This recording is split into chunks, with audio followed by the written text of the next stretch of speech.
Welcome to this week's OK at Work with myself, Sarah Sawyer, and my colleague, Berger, both attorneys at Offit Kurman. And today we are talking about trusted professionals, emphasis on the word trust. Obviously, as a business owner, often you have to turn to people for filling in the gaps on things you might not know or might need help with. Legal advice is one of them. Accounting and financial advice is another. And you might hire trusted professionals to help you navigate that. And each one of those professionals comes with its own set of rules of engagement. Everyone's heard of attorney-client privilege and confidentiality as it relates to working with lawyers, fiduciary duties as it relates to working with other professionals.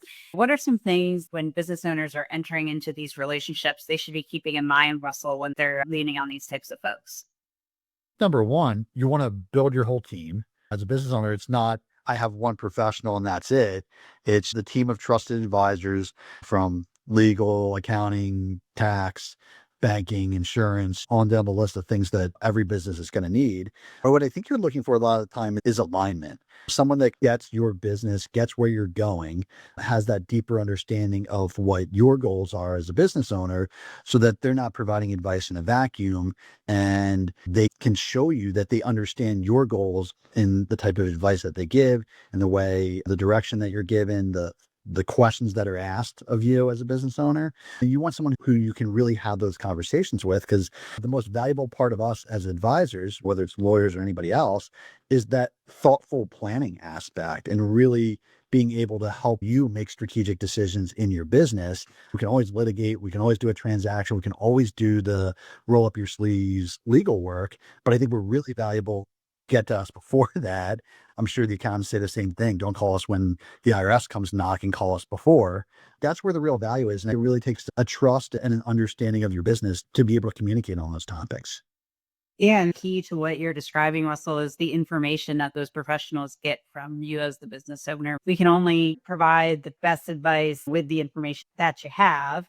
And if they're going to really get to know the business, understand the goals, be able to provide that advice and issue spot, and maybe think of things that you might not be thinking of as a business owner, you got to have enough information to do that. It seems simple, but it's always good to keep in mind and remind yourself of is, have I told my trusted advisor, my lawyer, my accountant, my whoever it may be, fill in the blank, have I told them everything that they need to know about my business, about the facts and situations, about my goals, about the challenges the business is facing that they might need to ask me the right questions and dig in deep enough and to give that good advice? Because as you mentioned, giving advice in a vacuum can be really detrimental in a lot of ways, because you might have given different advice if you had all the information, or have a different perspective, or ask a different question, or go in another direction altogether in a worst case scenario. Just something as simple as I'm entering an aggressive growth phase for my business versus I'm planning to exit in the next year.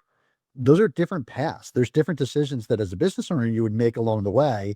And extending out from that, there's different advice that you would get from your professional advisors based on those divergent goals. Important might just be the time that you have to commit to things also. You might say, hey, I want to see this person. Let's go get them.